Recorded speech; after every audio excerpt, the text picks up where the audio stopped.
Fair to talk about recent activities and collaboration and welcome our alumni speaker. Welcome, Ms. Blind. Thank you, Joe. It's a pleasure to welcome alumni and friends to the Alumni Talk series on DEMER, a practical model for monitoring, evaluation, and learning by Mr. Voravate Chonlasin. This is his second time giving a talk to alumni. There is no doubt that his first talk had good feedbacks. I represent Mr. Sanjeev as he is not able to give a speech today. I had joined AIT since November 2020 as a manager of Office of Advancement and Alumni Affairs.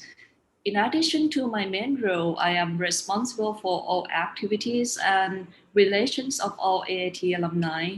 I look forward to engaging more with our alumni and increasing our institute connectivity with our stakeholders and alumni. As you know, that on the 8th of January 2021, we launched the Alumni Scholarship Fund. We have received very positive feedback from our alumni so far. We plan to raise enough funds to provide partial scholarships to bright and qualified students who faces economic challenges to enroll in August 2021. And we also hope to continue this fund in the future. We also need you alumni to promote this fund among your networks to make this campaign a success.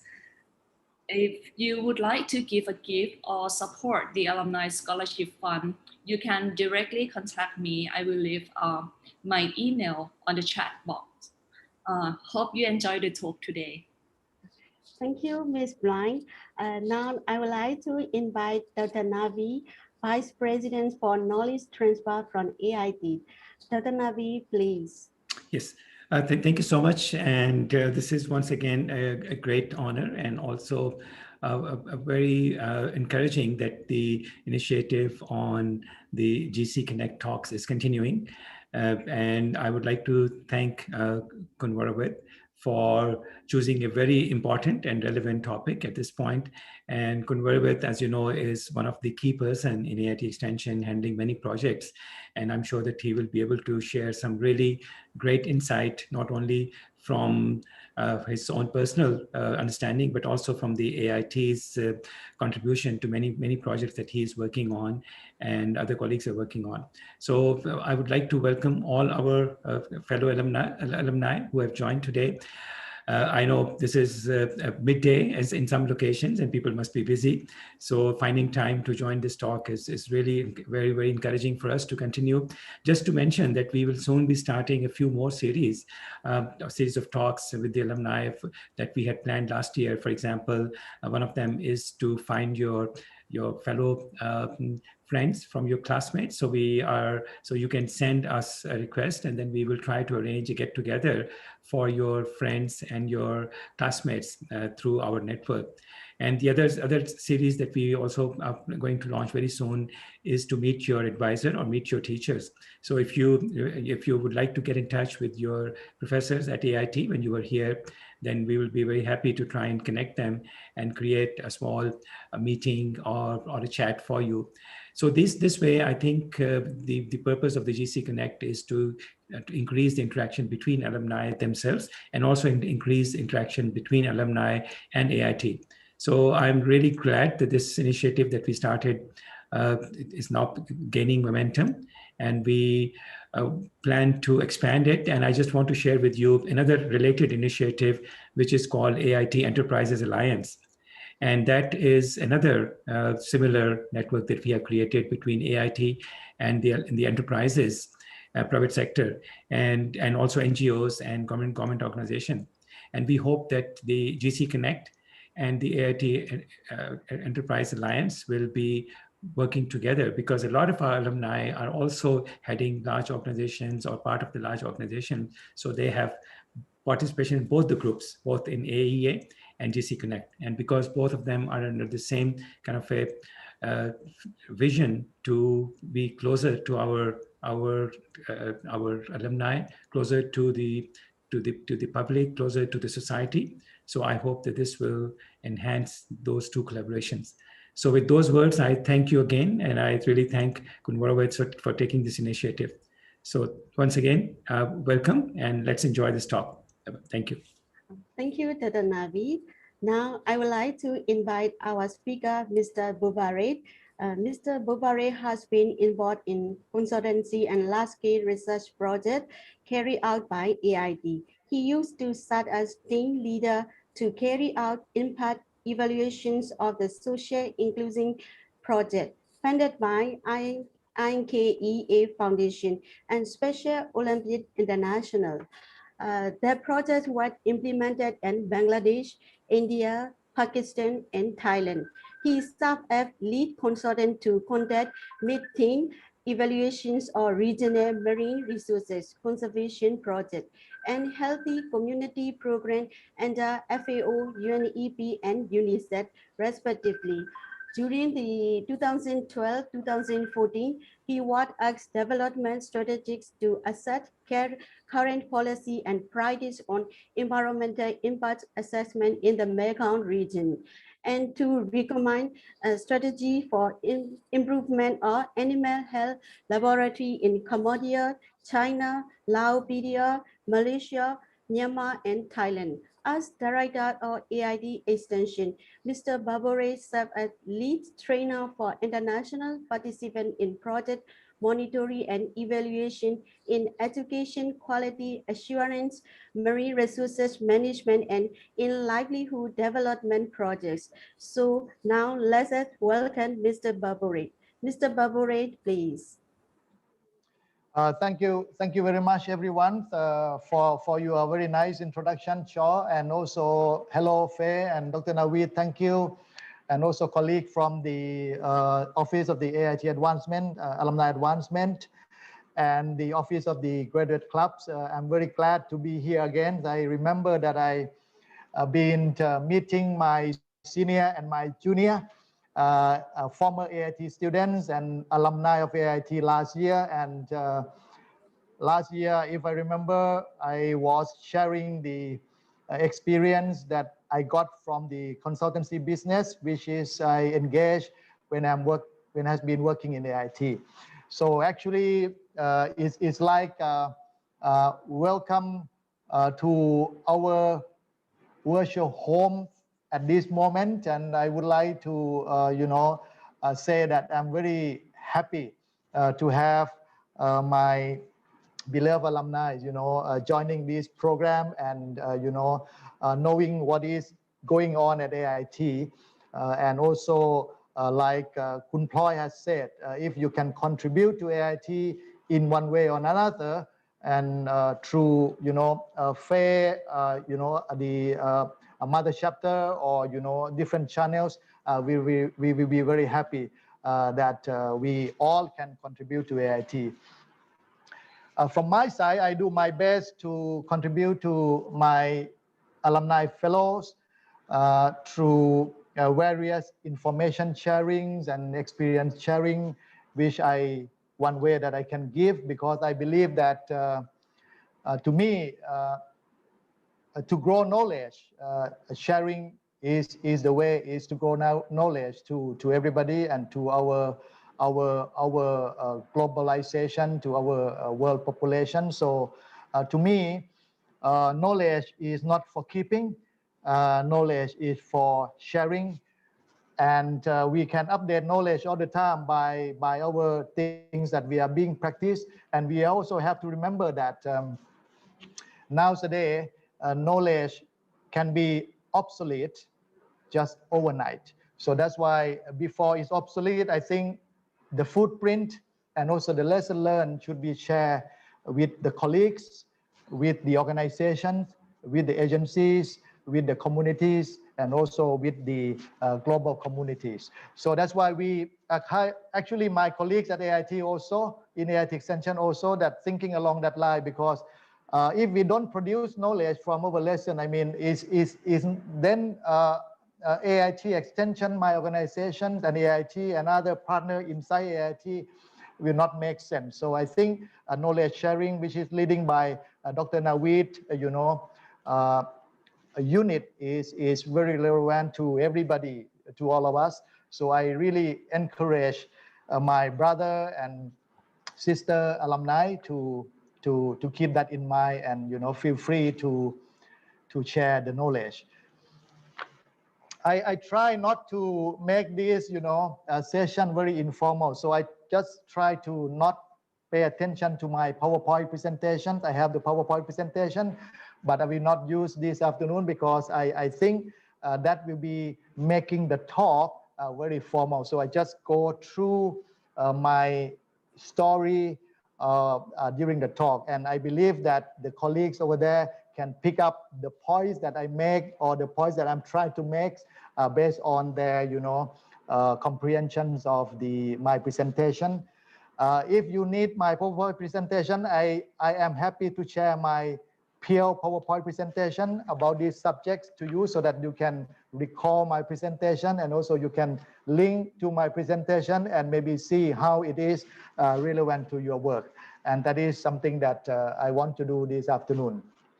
By the way, good afternoon, good morning, and hello, everyone. The idea of the talk today is coming that, I have been personally recall or try to see that why the scientists has to all the time go back to the literatures, track back to 15 years or 10 years or 9 years, and then top up the knowledge from other researchers or scientists by going back. And they may have their own reasons for the peer research.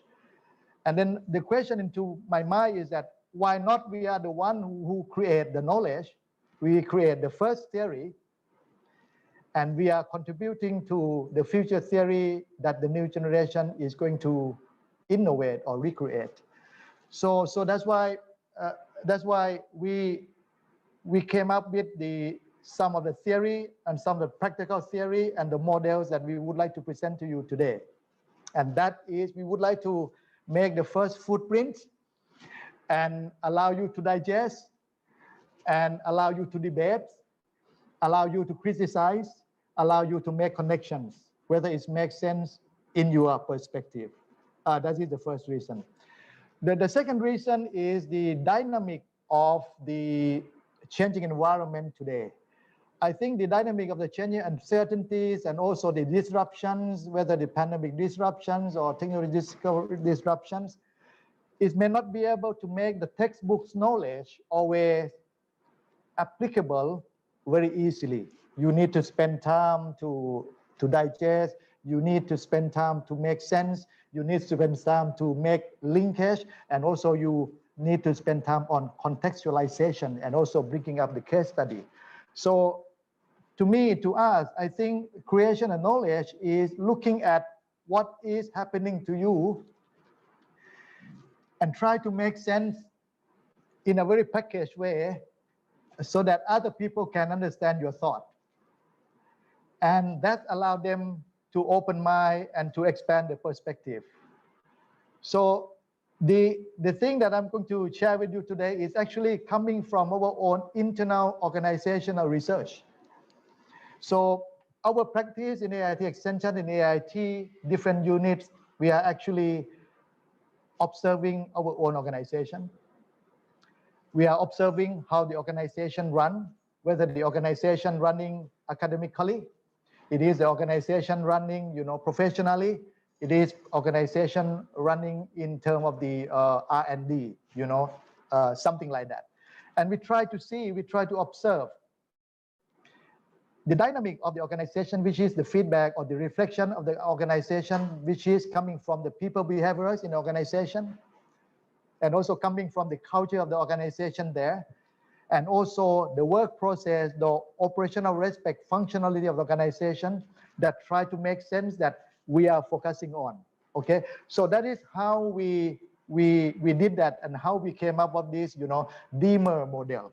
Okay, so we spent something like almost 3 years that we observe our organization, AIT Extensions, and we have about 41 employees, 45 employees. And what we did is that we are not taking organization as for granted. A day-to-day work giving a lot of data. A day-to-day work giving you a lot of observations. A day-to-day work giving us a lot of anecdotes that you can make use of that information to make sense of the model. So although in the past when we are observing this organization, sometimes we have the qualitative explanation of the behavior of the organization. Sometimes we have a quantitative, but we are not pay much attention on that. But we try to pay attention to what the organization behaviors and operational behaviors make sense to the output of the work. And we try to make that and make sense to the thing that we would like to make the works getting done. And then we come back and then we sit down and then we digest and we package and then we create the model. So we spend that bit of the observations and data collections and in our brain and then sharing information through meetings, debriefing, sharing lessons learned, summarizing and presentation as a normal work activities, but we could be able to reflect in the frame where we are familiar with that the professional is using. So this observation or organization research is starting when we did the project as Joe mentioned, is that we did the project for IKEA Foundation, which we do impact evaluations of the children with disabilities. And we did in 4 countries, in Bangladesh, in Pakistan, in Thailand, and in India.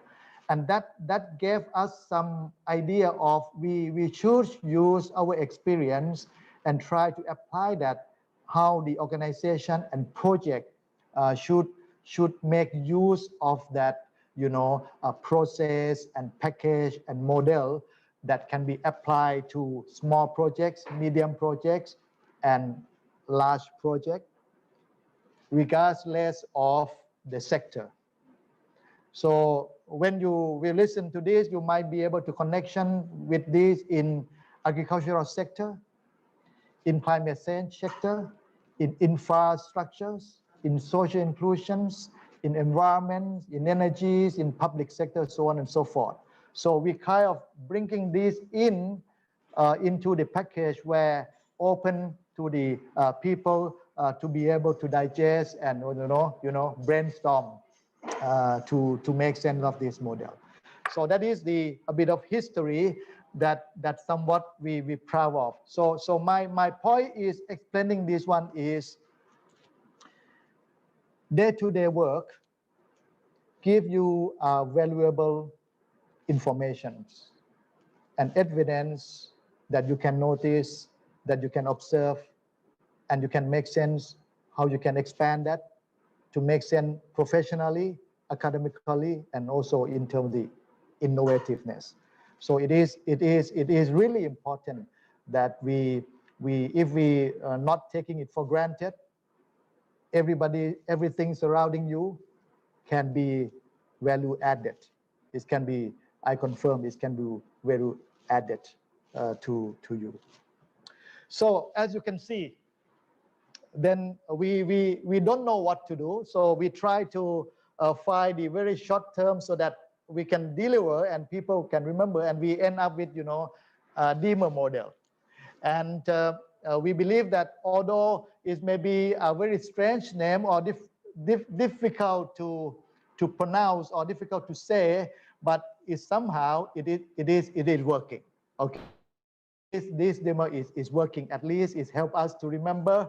Although I may not be able to remember sometimes because I am nervous, but when I read, I can remember what is actually DEMER. And you might like to note that down in your papers because I will not show anything except what is appearing here.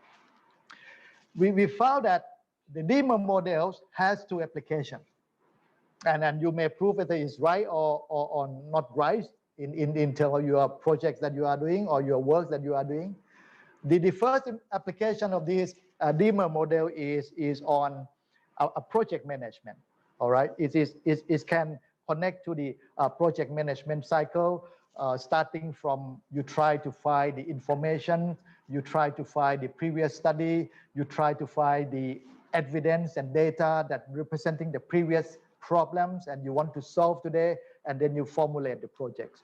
So the DEMER model can fit into that in terms of the project identification, project scoping, project development, and project problems identification. So all of these in the DEMER, whether it is only for M&E or monitoring and evaluations, it can also fit into your planning, because actually into your project planning is also part of the taking the lesson learned from the previous projects, previous initiative, and be able to make the new package that take the lesson learned and be able to improve the situation. So that is the first part of the application into the project management cycle.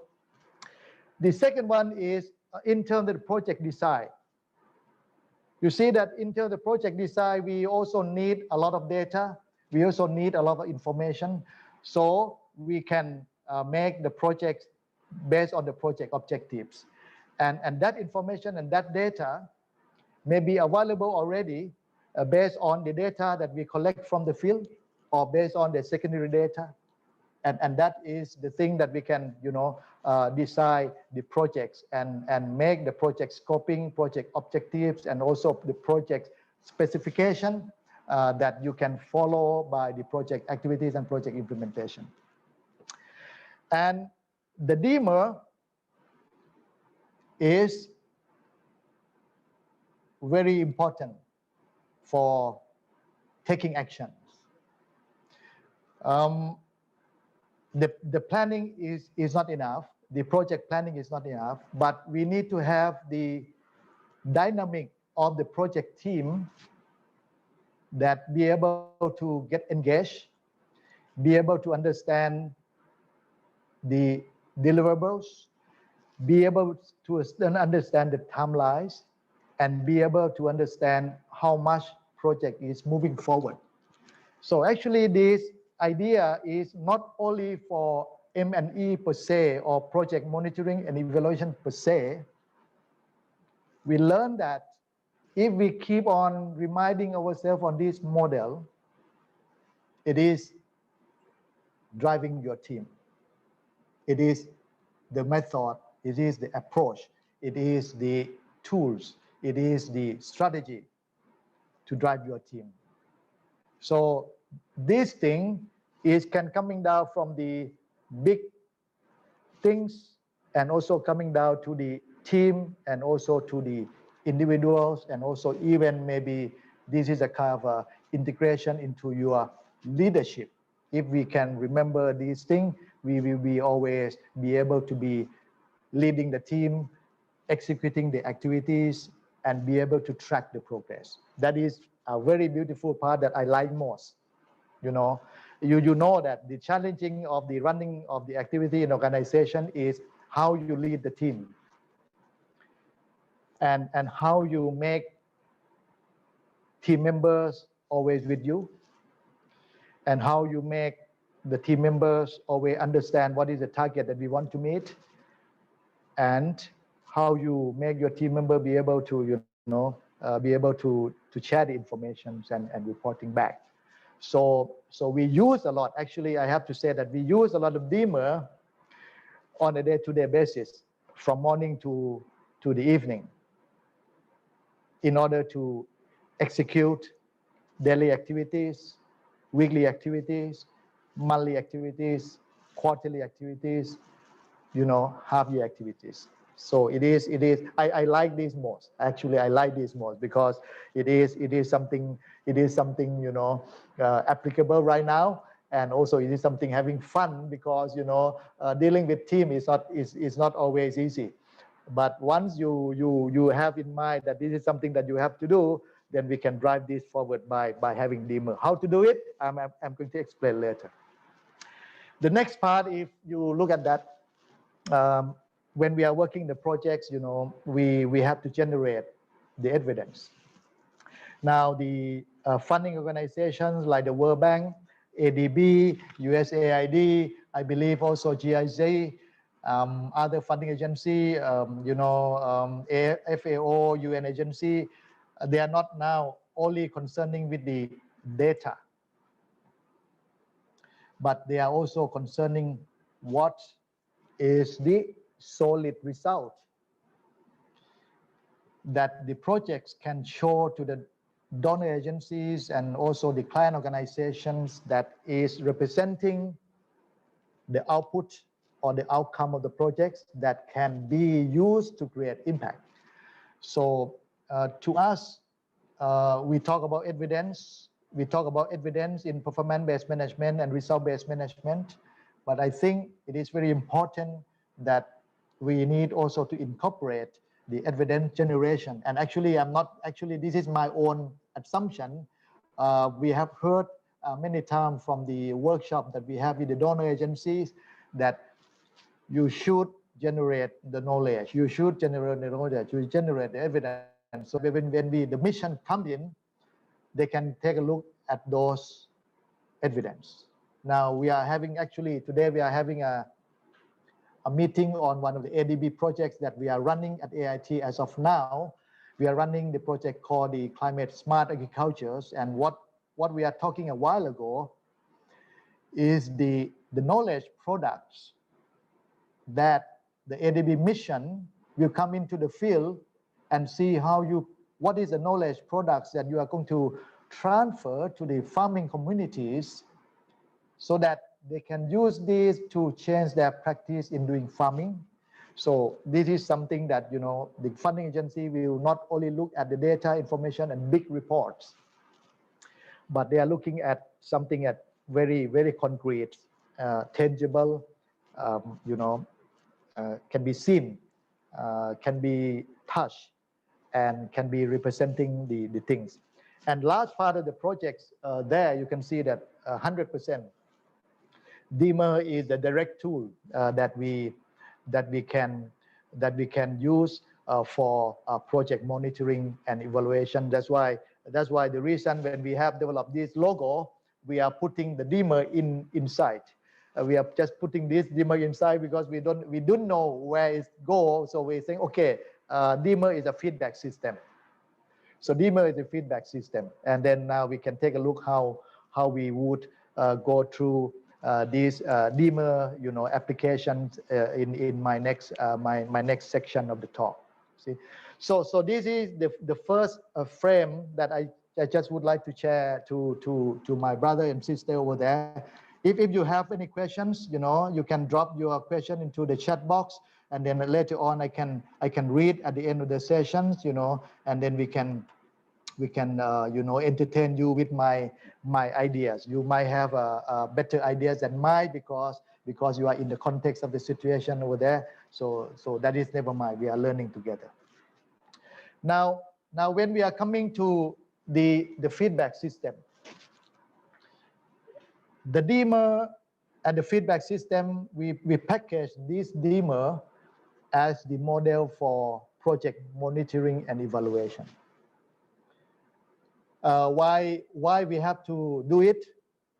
Because we would like to update ourselves to be in the part of the current requirements of the donor agency. In whatever they see or in whatever we say, project monitoring and evaluation should include the lessons, right? So that's why we try to pick that up and try to make sense why they need the lessons, why they need the learning to be in M&E. So we just put that, and then we went back to the projects and see why we need the learning in there. So that's why we have no choice, actually. We have no choice in the current situation where we have to incorporate the learning part into any project. We have seen a lot of TOR, we have seen a lot of RFP requests for proposal that they implicitly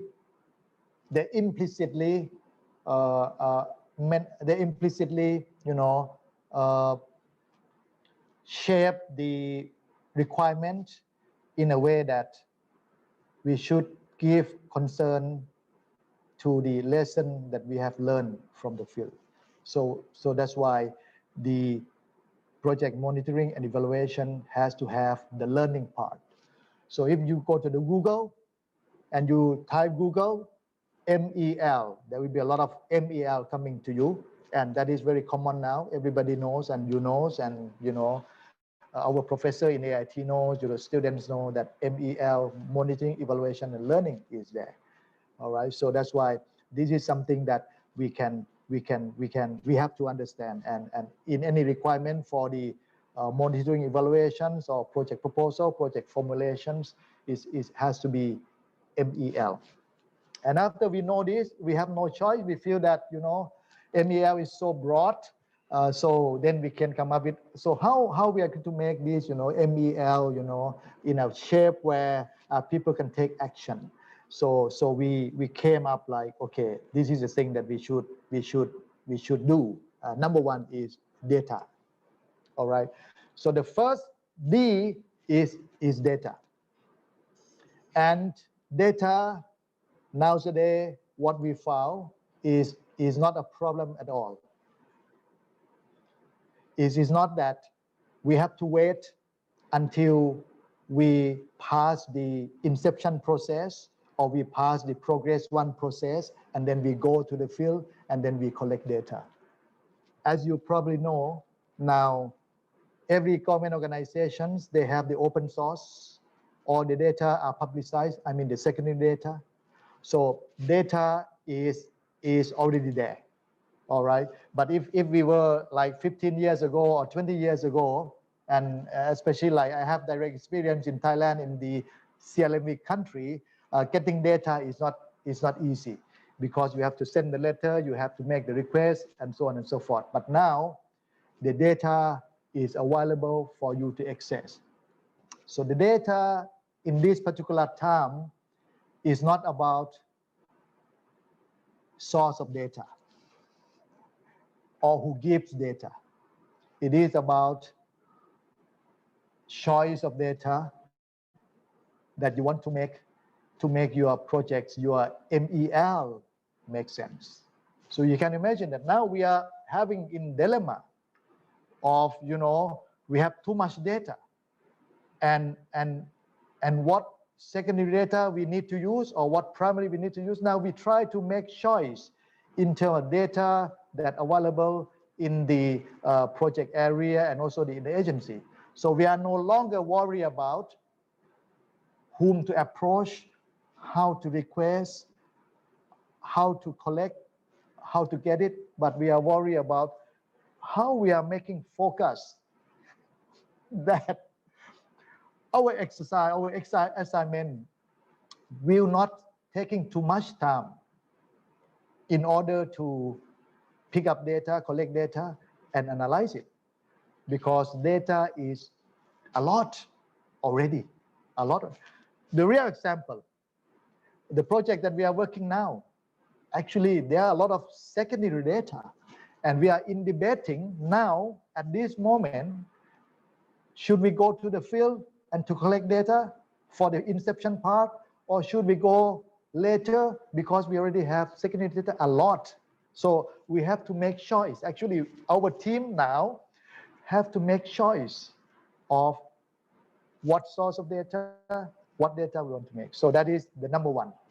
Source of data is all publicized, open information, every legal document, frameworks, regulations, now data open to public. The second one is big data. Big data is not only size of the data, but when we are talking about the big data, it is about data which is processed every second by AI, artificial intelligence, right? So the data that you want to get, in the 3 months from now, it perhaps already available by automatic processing, by the computer's programming, automatically run. So it's not only real-time data, But because of the algorithm that they have in the AI, they can now even produce data that even make prediction more precise and also more close to the real. Second of the big data is that when you have the cyber data and you have a very sophisticated of the AI system, just imagine that the data is accumulating all the time because it can collect all the time while you are running the project. So you can see how the data that giving you the average all the time, and that average is on a larger size of the sample that you are collecting. So is it look like that the data that you pick up yesterday from this AI is maybe not very close to the reality because you have today data that coming up from the bigger population and be able to use that data. So we are dealing with something that it is also what is the data that we have to use, and also what are the generation of data that we have to specify so that the data collection and data analysis can also help us to do the project, project monitoring and evaluation. And of course, if we have the right data, we don't need to, do a lot of, SPSS or maybe the advanced Excel, because you might get the data or already the equation or, the formula already pop up for you. So you can make use right away. So for the data, it is very important. And we are keeping in mind that, when we instruct the team to go do the project monitoring evaluations, we also give them some reminding that, data is a lot. And we try to, say to them that we have to choose those data that make sense to the objective of the projects or the objectives of the project monitoring and evaluation. So that is about data. The second part of the DEMER, and that is important, because in the project design or in the project monitoring and evaluation design, I think it is very important that we need to identify which deliverables can help you to generate the most solid and tangible evidence. And again, this is something that you have to do with data. Because if we use the right data for the right objective and be able to package the evidence, I mean package from the fact that we find, then when we come to produce the solid evidence to the stakeholders, it can be very tangible and it can be also understandable by stakeholders. It can be also is the process of the midterm review, annual review, periodically review of the project missions that coming to you. I believe that you have faced that situation when, the World Bank is coming to you, ADB team is coming to you, USAID, FAO coming to you and asking for evidence. Actually, they don't take anything, raw data or figures or numbers or tables. But actually, they are worried about that mission. What is the evidence that you can show me? And that they can put into the report of the, donor authority that how much that project has been progressed. So to me, it is extremely important that generation of evidence, that we have to admit that it is essential. It is not that we are doing some kind of, try to package thing, but it is very essential that we can generate that evidence based on the data we have, and which one is the most solid evidence, whether it's high success or medium success, but we package the evidence that we can see this is our progress based on the evidence. It is extremely important. The most interesting evidence now, and it is available around the applications that we are using on my mobile phone, is the storytelling.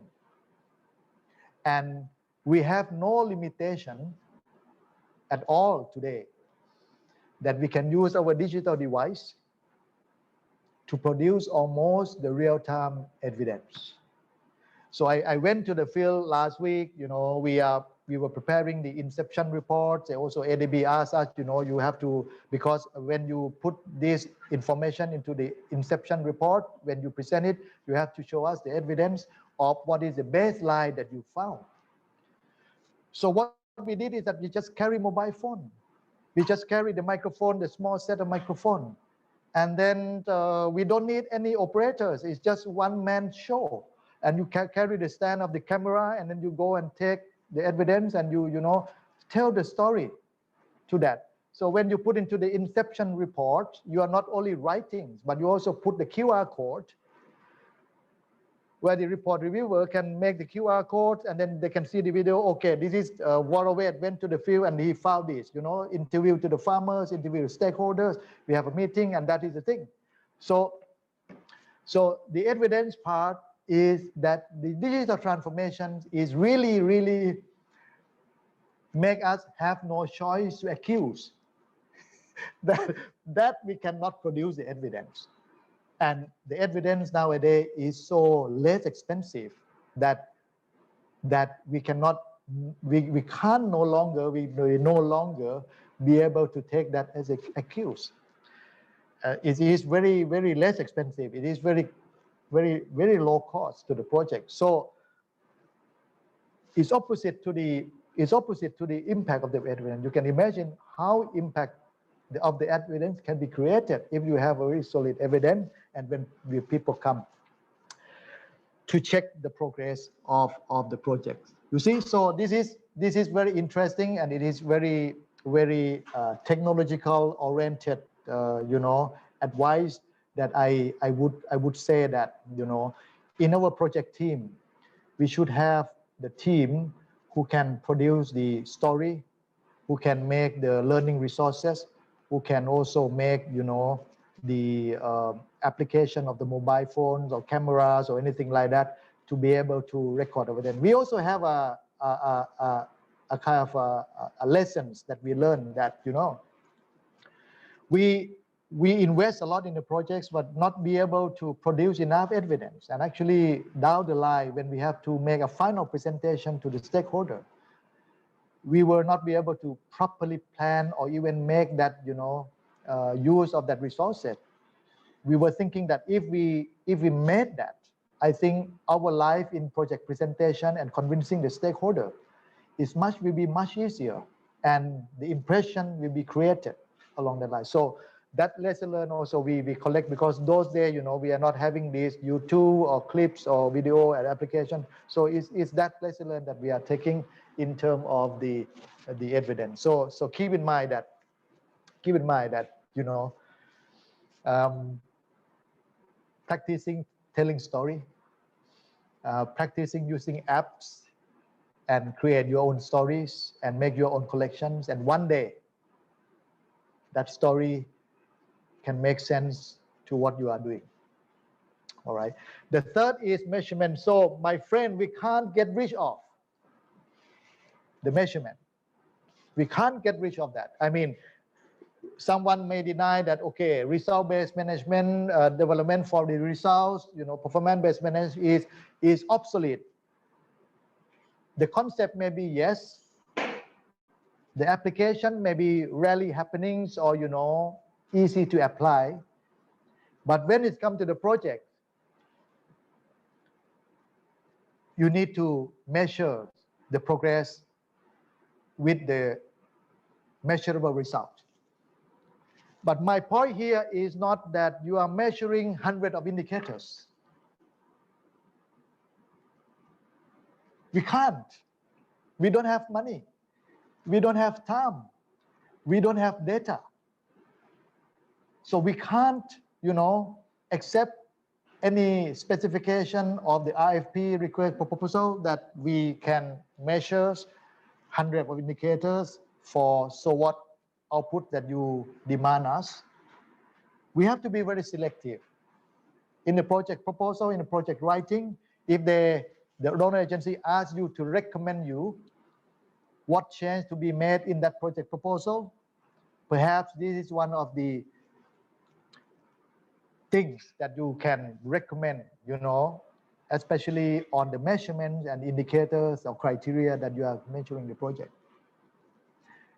It will be very useful if we know that what evidence that we want to generate in advance. And if we know that, we would be able to identify what data that we need to justify or verify that findings or result. And if we know that, we'll be able to make selections of the most meaningful indicators. So this is very important. Measurement is not about tools. Measurement is about making choice. It is the economic of choice that you make. You know, you may say 80-20, 70-30, but it is your economic of choice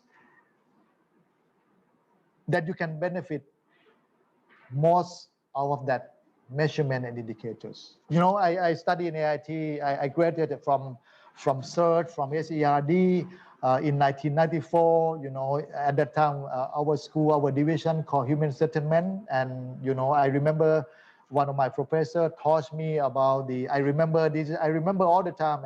And I also I also told my professor recently that Ajahn, I still remember your coordination schema, which is very useful is very valuable to me, because the coordination schema is I would say it is the practical theory of AIT, where make the project developers, project evaluator, make it clear what you want to measure and what indicator you use and what is that measurements is representing the output or outcome of the projects.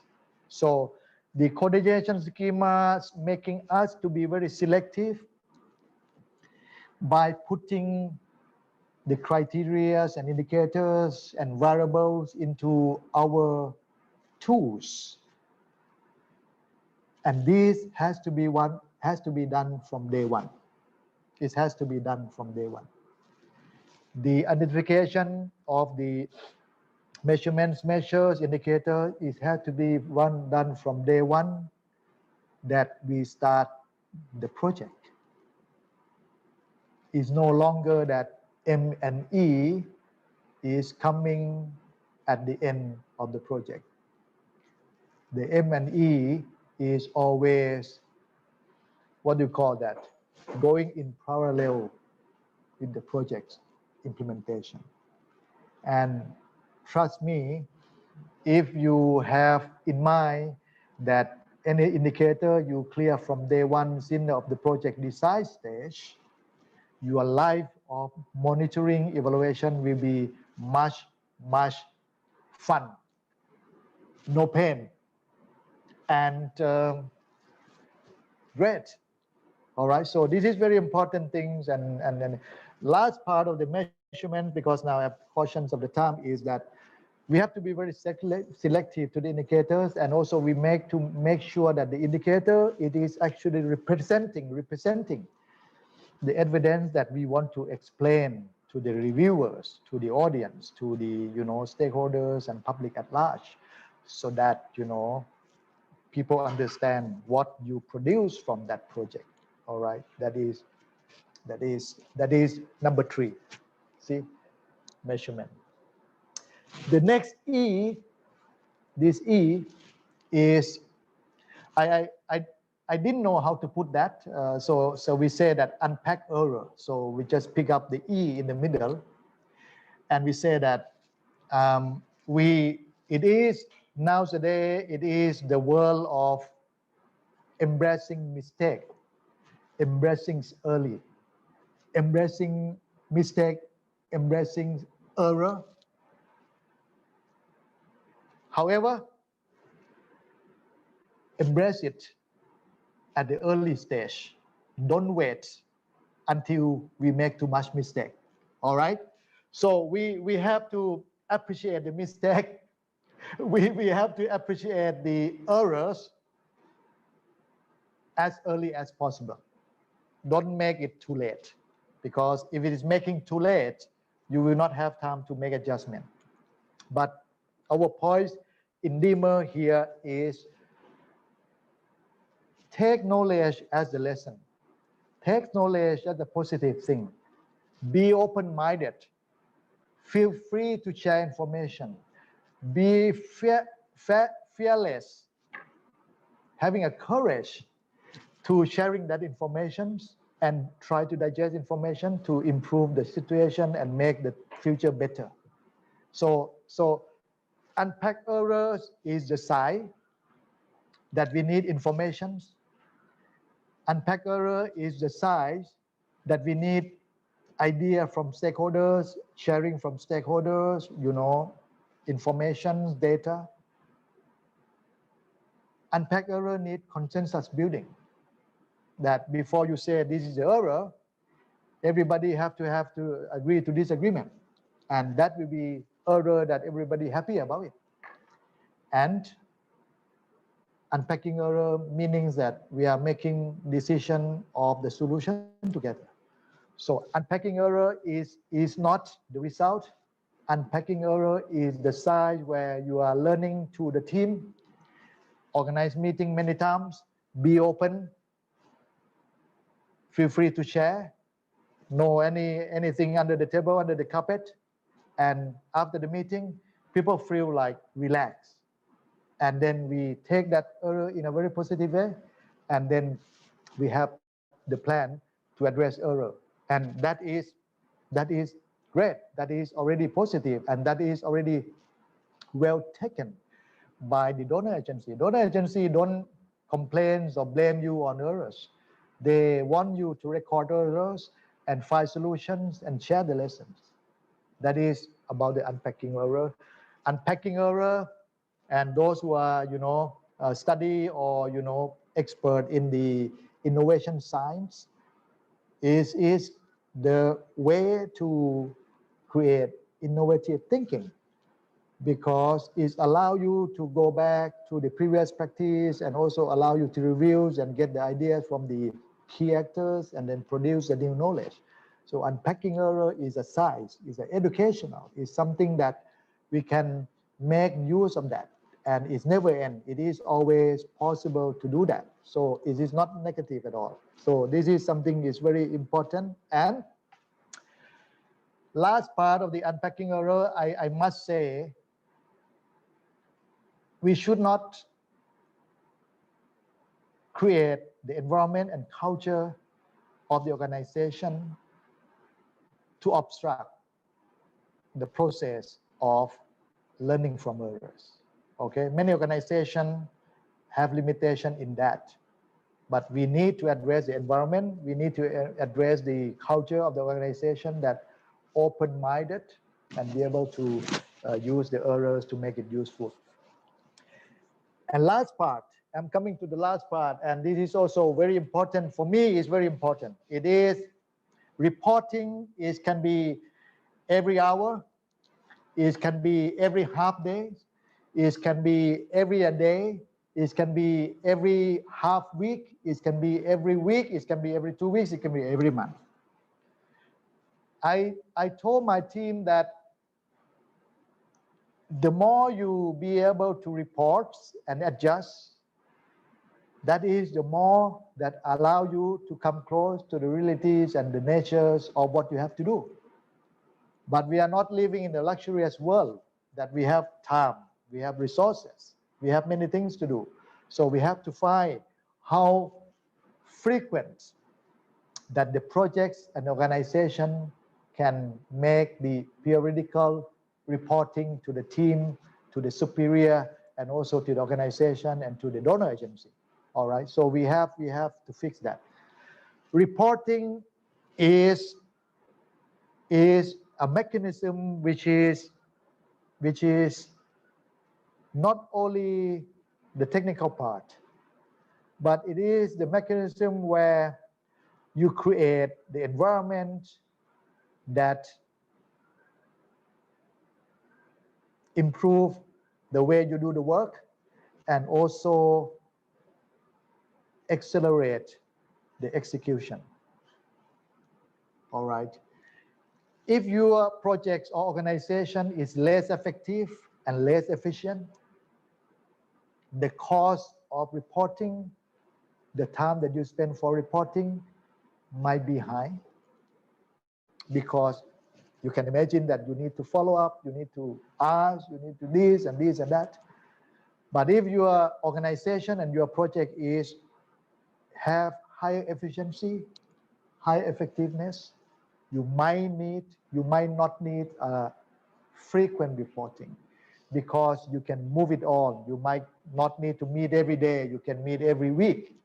All right, so reporting is about the system that you create, the process that you create, the management system mechanism there. Second, reporting is about people. It's about people capacity. It's about people ability to get the idea of informations, capturing data, sharing, and also what next need to be done, and how urgent it is, how not urgent it is. So having said that, I am still a believer as of today is reporting is very, very good mechanism for execution. I have so belief. How to do that, how we do that, I think is a learning process. The project director, project manager, project coordinator have to fix that.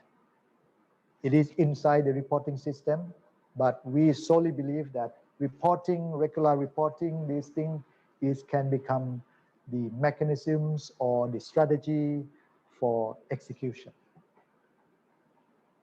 For instance, and this is actually my closing remark, after the meeting of the reportings, you ask the audience or the meeting, participant, and say, okay, what next need to be done? How much time you need, and who are doing that? That's the execution part. So if the reporting meeting end with that statement, you know how to move forward. Just as simple as it is. So reporting is a people mechanism where the project director, project manager has to be able to shape it, understand culture, and create an environment that, reporting is a day-to-day, reporting is a normal. It's not a new normal. Actually, if we don't reporting, how can we evaluate the things? And that become part of the practice where you can do always and always, keep execution move on. All right. So it is exactly 1 hour that I'm introducing you with this DEMER. We do have in every part, we do have the tools that help the organizations to make sense, the tools that help organization to be able to contextualize the DEMER model into more sector specific, and also into organization specific, where how this DEMER can be applied into the project monitoring, evaluations, and learning. At the same time, how this can be applied in the project cycle management in every part of the project cycle. So with this, I thank you very much for your participation, for your listening to my talk. I see that the audience keeps sitting there and they are listening to me. I'm very happy now.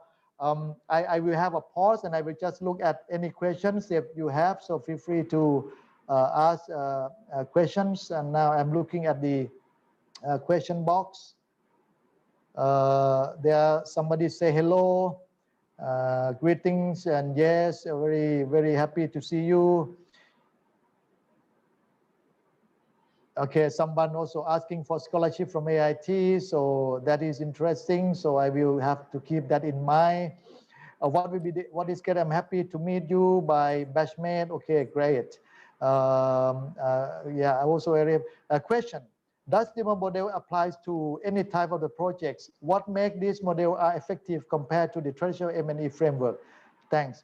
Ray Ramos. Hi, Ray. So it can be applied in any sector. It can be climate change and smart agriculture that we are doing now.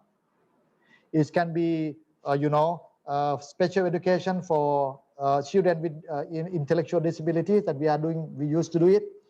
It can be like, the legal framework for, the power sectors, hydropowers. We used to do it.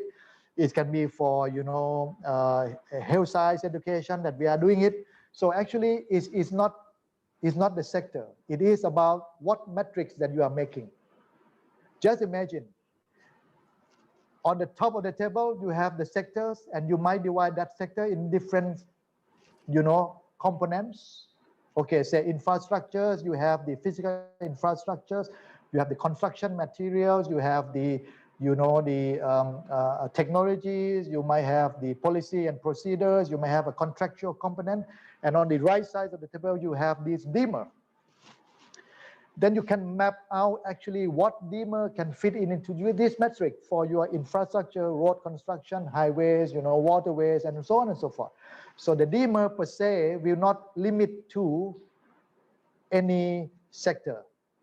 But we do need to apply that to various sectors by creating the metrics that make sense and breaking down into different components of the project. So it is that simple that, why DEMER is more effective. As I say, I think the most effective part, there are two parts. One is make the project focus, because you are going to produce that evidence and you have to be selective on the measurement. And then you are focusing, you reduce cost, you reduce time, you be focused, you make your presentation of the evidence, make sense, and they accept that your project. That is effective and also save time, save money. The second part is that it also increases the efficiency if you do these reporting mechanism very effectively, meaning that, you get engaged with all the project staff. And that what I see that, and I believe that that can reduce, time, and also it can reduce cost. Okay, so that is what I explained to the effectiveness. I'm interested to explore this model to infra projects, especially being a civil engineers. We can work together in these models, definitely. So we are happy to work with you and also give you information and advice. Hello, Voravate, this is Shadat. Okay, hello, Shadat and Chindana from Sydney. We enjoy your good presentation. Thank you a lot. Hi, Shadat, and hi, Noi. How are you there from Sydney?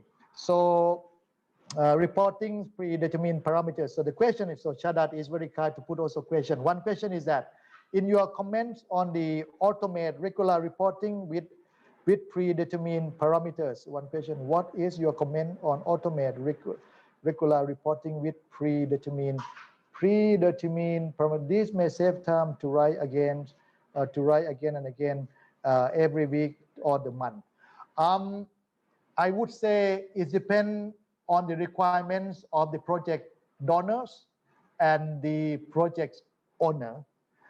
We are facing difficulty that some of the government organizations may not up to that level, that they would accept that the AI and real time and putting this into the AI and it appear on your computer, that may not be applicable, because some organization like a government organization need a report.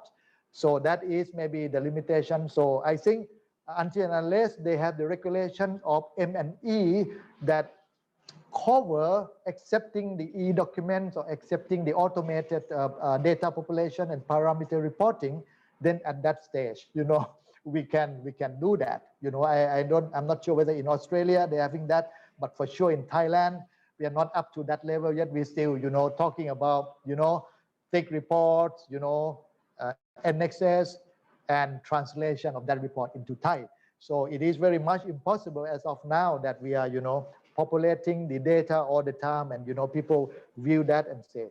Secondly, I think secondly is about the procedural requirements of the donor organizations. I think when the donor organization have to work with the mid-income country level, they also might need to keep in mind some kind of a procedural things that they have to maintain the good governance of the projects and also the kind of openness, transparency-ness of that. That's why that may be the factor that we are not up to the par of the Western world or in Australia. So that is but for sure, the technologies and the private sector, digital technologies, they are already there. Actually, they are already there. I think we don't have the space right now, for instance, in Thailand, to be able to appreciate and accommodate that. But when the regulation open up, I believe, when the digital transformation is coming and being regulated, I think that will be coming very soon, Chada. I believe so that way. Very good presentation, interesting. Kunjo, what could mail certificate, short course? So our friends are asking for certificate. I cannot tell now, but I have to ask my boss and also asking permission from AIT to do this. But actually, this is more informal interaction where I want to meet you. You see, so that's why I'm not actually giving certificate when we are meeting like this. so it's a kind of informal meeting. No, this is for but definitely we are trying to engage you, into this so that maybe we can work together in order to make this course to be standardized and be offered as a certificate. Can you sample of M&E project report you made using DEMER models? Yes, I can share you later. We can share. I don't have it now, but the report that we are using, DEMER, actually the framework is that we are making, if the report is not very big, like a 1 A4 page, at the end of the things, we have to the last column, the evidence and the lessons. Okay, evidence and lessons. And remember, in the column of the evidence, you put the QR code, and that QR code can be linked to the video clips of that elevated highway that progress at that time. That's the evidence. And you don't need to write anything. You just open and the committee will open. And what is the lessons you learn from there? See, so I think my immediate response to that will be that 2 columns you can add, the evidence and the lesson. Okay, that is. Are the template that you use in demo model, that we haven't created any template yet, but our idea is that when you cannot think of anything, make the table. When you cannot think of anything, make the matrix. That's my answer. So it can be very easy to create the templates, and I can create with you and for you, no problem at all. All right. So if anything you cannot think of it, make the table. Okay, that is our way. That congratulations, Mr. Voravate, very fluent and clear presentation. Nice to hear from you. And that is the last. And is there any other models that also can be using in the project? I think we have so many models. We can also share later on, but this one is something that AIT tried to create from the practical experience. And as you can see, that is a kind of create the first footprint and have you people to validate. Okay, we don't want to have someone that the 200 in number that review from somebody of 200 courts, and then we start doing. We want to be the first one. That is the idea. Okay, so we would like to leave our footprint for you to explore. So this is an open-end things, and then you can keep exploring that, and we keep debate going on. We keep criticism going on, and it's going to be adding more knowledge. Having said that, I will not take much of your time, and I would say that thank you very much for your participation, for your questions, for your, interest in this one. And I have to say, I have to thank to the Faye and her alumni mother chapter representation there that always give me encouragement and also, encourage participants to join this. I would like to thank the Office of the Alumni Advancement of Mr. Sanjeev and Kun Ploy that, helping a lot and assist us to be able to have this one. We also thanks to the graduate clubs that this is the one of the channel that allow us to meet virtually. And this is great. It is a very, very good opportunity that we meet again, brother and sister. We meet again, senior and junior, and we share information, we share knowledge for AIT. And also thanks for my colleague in here. They are sitting around here so that making this, making this program, as beautiful as they can. Although my style may not look, maybe my style is, spoil the scene a little bit, but I'm okay. So thank you very much. And I am happy. I am really so happy to see you, and I'm excited. When I have this, I want to do more. And really, I really appreciate. Thank you so much. And until I see you again, goodbye for now. Thank you. Thank you very much, sir, for your excellent presentations and sharing knowledge. And now I would like to invite Ms. Mariana Fee, President of AIT Alumni Association, for the conclusion remark. Ms. Fee, please.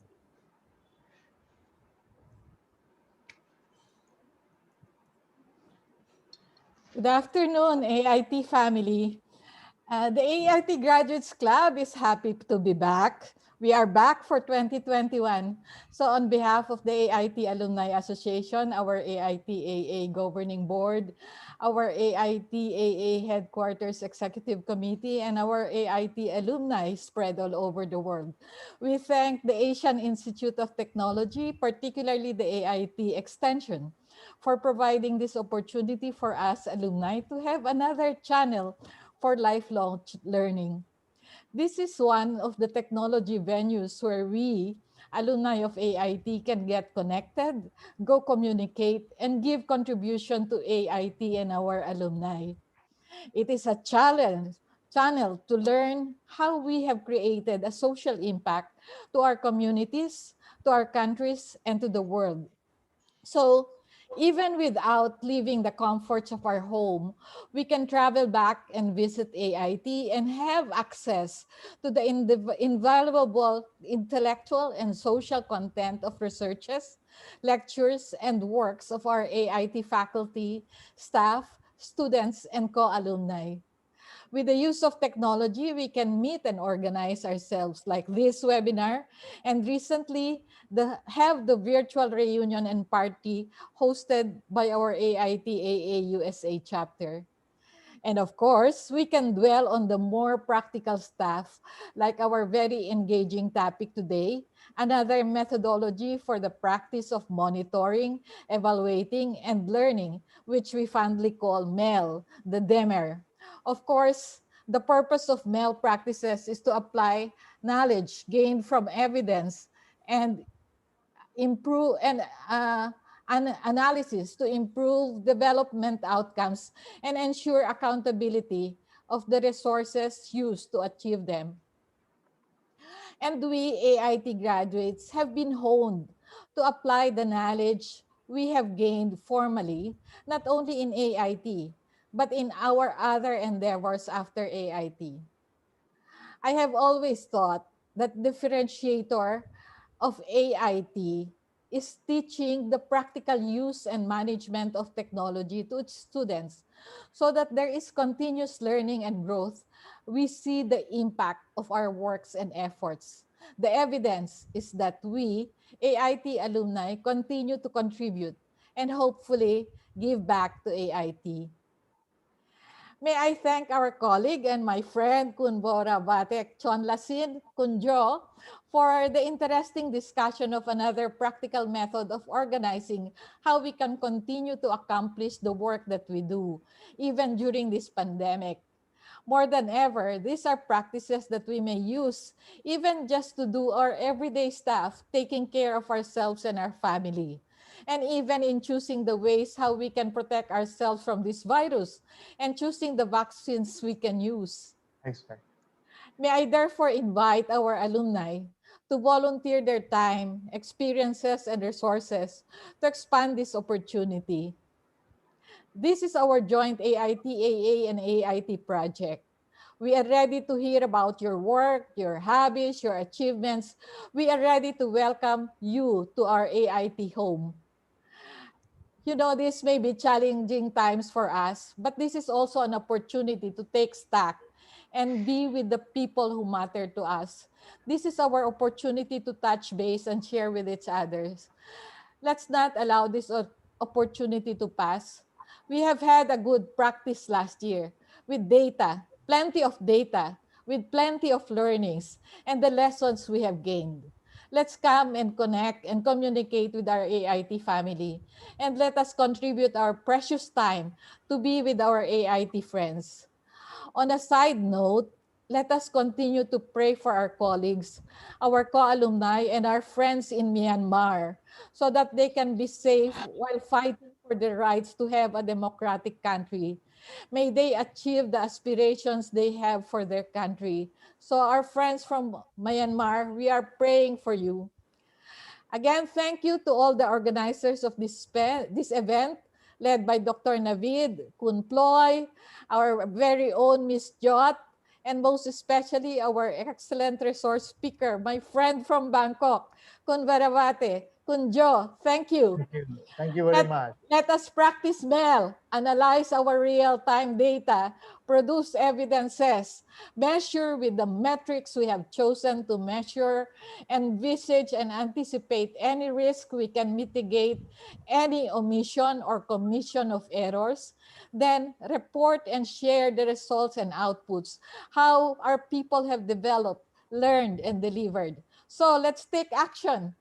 This engaging talk will be aired in our YouTube channel, Walk the Talk AITAA, and our Facebook pages, our WhatsApp chat groups, our Line chat groups. So please subscribe to our channels. There will be more. Stay tuned and keep safe. May God bless us all. Happy 2021. Thank you. Thank you. Thank you very much. Thank you, Ray. Thank you, Noi. Thank you, Shadat. Thank you very much, Bye, Miss Ray Lee. Ramos. Everyone, thank you. Bye. Thank you, John. Yeah, thank you very much, everyone, for joining our live session today. A special thank you once again to our speaker, Mr. Barbore, for the wonderful talk. Hope to see you all soon with our next interactive alumni talk series. Stay safe and connected. Thank you all. Bye-bye. You can hear. Bye bye. Bye-bye. Goodbye. You can talk if you want. Thank you. Hi, Noi. How are you, Noi? Talk, talk, talk. สบายดีเป็นยังไง Okay. Okay. เป็นจังไง Good to see you. Good to see you. Ah. Hello, Shadat. Hello.